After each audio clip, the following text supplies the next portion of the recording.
Look at that. Look at that smile, David. Things must be great in our world, huh? You got to win over Auburn. Yeah. I was looking at it. It was one of those things where this is often the case. I'm at another game, so I don't know what's happening. All I know is the ribbon board up here in the stadium continues to tell me it's a low-scoring game. It's 13-3. Hey, good for A&M. You know, if you don't give up any, you don't have to score many. But I kept on thinking about the TexAgs board because I knew no one wins low-scoring games without some complaints. Yeah. And so A&M wins a low-scoring game. Mike Elko has to point out the gloominess in the post-game press conference. But what I looked at is I can't watch that score. I can't watch that game without having the Notre Dame game in the back of my mind. So what I think about is, wow, so it's not even October yet, and I've watched them win a shootout, and then I've watched them drag someone into quicksand, and they've won both games and kind of, I won't say looked comfortable, but looked at ease, like in their element, doing it both ways. That's just something to tuck away, because rarely do I see teams go to the playoff or have success in the playoff where you look back at their track record and every game looked the same. Now, you could have a team that plays consistently and wins 8 of their games and loses 4 of their games, but the good ones are the ones that can mold their style into whichever kind of fight is presented to them. That's, to me, much harder to do, and that may go back to what you and I were talking about in August, I think even July at Media Days, is how malleable, how flexible, how multiple is the team? How many different tools do you have in the bag? Because that matters in December. If you're going to play in December, that stuff matters. I want to have a conversation with you about something that came up on the show. I know I've asked you this before, but I would like for you to present how you take in all these games again, because it's based on something I read. I read somebody saying, A&M, doesn't look like a real top 10 team because they haven't been able to put offense and defense together at the same time. And my response to that is, well, actually, to me, it's actually a confidence booster because they've proven that they can play offense. They've proven now that they can play defense. And, oh, by the way, the last 5 teams in the top 10 have flaws too. Georgia hasn't put together a complete offensive game and a complete defensive game. Alabama lost early. Now they look great again. Texas has had some issues offensively. Maybe they figured it out. Maybe they haven't. So I feel like all these teams are a bit flawed. And so I just don't want people to box score and determine, A&M's offense was terrible. Actually, they doubled up what Auburn did. They moved the ball. They just were bad with penalties. I would ask, what are you trying to accomplish? Just anyone. Let's just pretend that was you if you're watching right now. A&M hasn't put a full complementary game together. Okay, let's say I agree with you.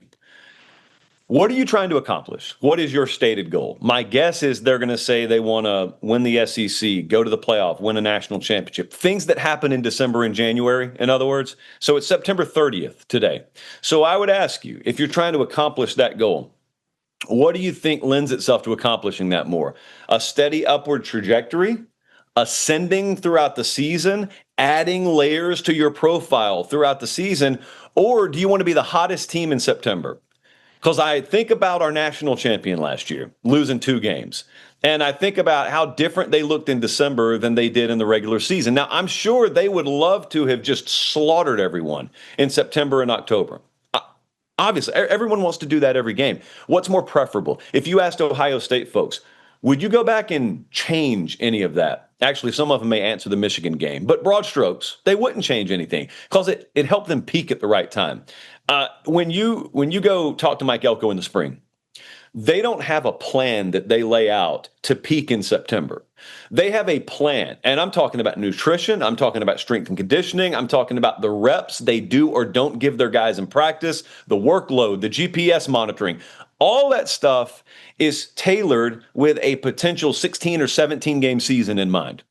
And so they are working to peak at the right time. So I would just say, I understand in the moment, you want to sit there and click on all cylinders, 10 out of 10 every category. That's not realistic because the other team's allowed to try too, by the way. Like, I don't know that people fully appreciate that was a desperate, against the wall, wounded animal Auburn team in their last week. History tells you that A&M loses that kind of game because history tells you those desperate teams that are top 15 talent-wise just find a way to win. They didn't find a way to win.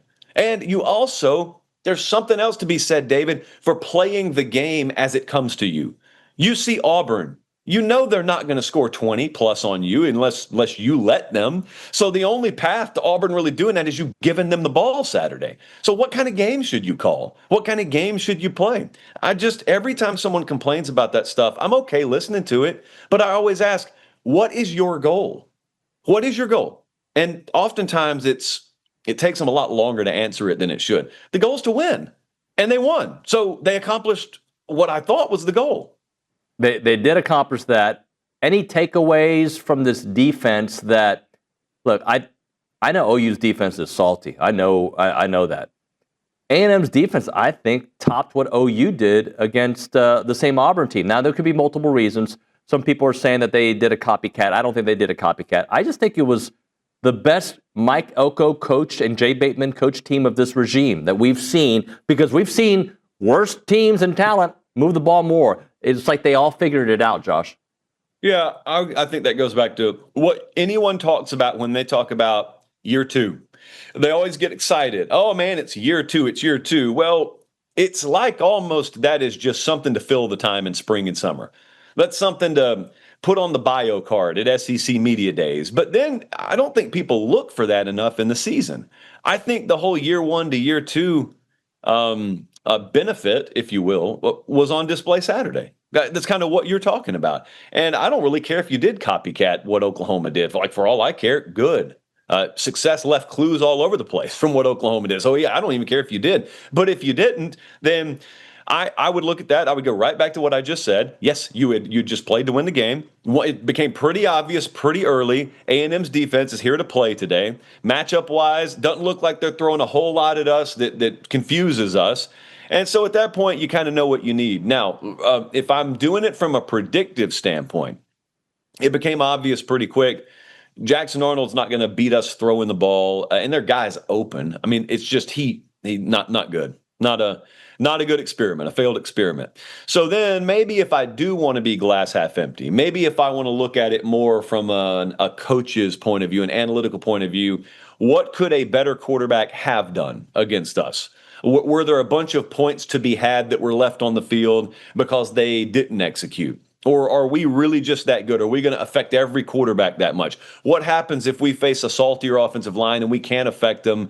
That kind of stuff, okay. Yes, you will face better teams. You'll face better O-lines. Probably won't face many better receiving cores. You may face a quarterback capable of getting them the ball. But I agree with you. That's just a bunch of year two stuff. It's just a bunch of things looking the way they should look, which people don't want to give credit for, except I would advise you look around the country at how much should be and is not, and then learn to appreciate when you have things happening the way they should. Josh, I'm going to give you a Nunoism. They make fun of me when I do. It is, but it isn't. So I'm going to lay it out for you. A&M's schedule is harder, but it isn't. And here's my point. The teams that we expected to be easier wins, Mississippi State's a team. That's not a guarantee anymore. I think that South Carolina has kind of come back to earth. I think Texas is a little more vulnerable than I expected. I think LSU is a little bit more vulnerable than I expected. So I look at the schedule, and I'm like, going to those places is still going to be super hard. Missouri's better than I expected at this point. South Carolina taking a step back. Florida taking a step back, but they got enough talent to beat you. So I look at it, and especially with Mississippi State coming up, it's very manageable, and especially in a very interesting SEC. So where do you kind of see things when it comes to what A&M's path to getting to Atlanta? I'm looking at it right now. I'm not distracted. Yeah, so there's a bye week there. You're right. I see what you're saying about this. It also should set up, if you're taking care of business, to where you realize how important it was to do what you did at Notre Dame. It's not a conference game, but when you win those games, it sounds so common sense that I think people overlook it sometimes. You won the game. It's important that you won the game. Why is that? Well, twofold. Number one, you want to win the game. Number two, think about the wiggle room that gives you down the road. All of a sudden, you freed yourself up, where I'm looking at this and I don't see any game that A&M can't compete in that, quote unquote, shouldn't win. And if an odds maker was looking at that, they would say, yeah, the game at Texas may be the only one by the time it's played that we don't favor them in. Now, I don't know what LSU is going to do. I've got my doubts about them. Maybe they get their act together. Missouri seems to play everyone at the right time. So I don't know. But the point is, what if you lose two of them? Don't want to. What if you lose 2 of them? Because, again, I go back to our national champ last year. They did that, and they won the national title. Now, had they lost a game early in the season, they had no wiggle room, and that Michigan loss may have buried them. Well, this is the same way. I look at A&M's schedule. Now, earmuffs if you can't handle this, but let's go glass 3/4 of the way empty, regular season for a second. What if you have some game and Lagway plays the game of his life? Napier's trying to save his job and Florida beats you in a couple of weeks. All right, and then you're a one-loss team. And then you go to Austin and you lose 30-27 walk-off field goal. You're 10-2. It costs you a trip to Atlanta.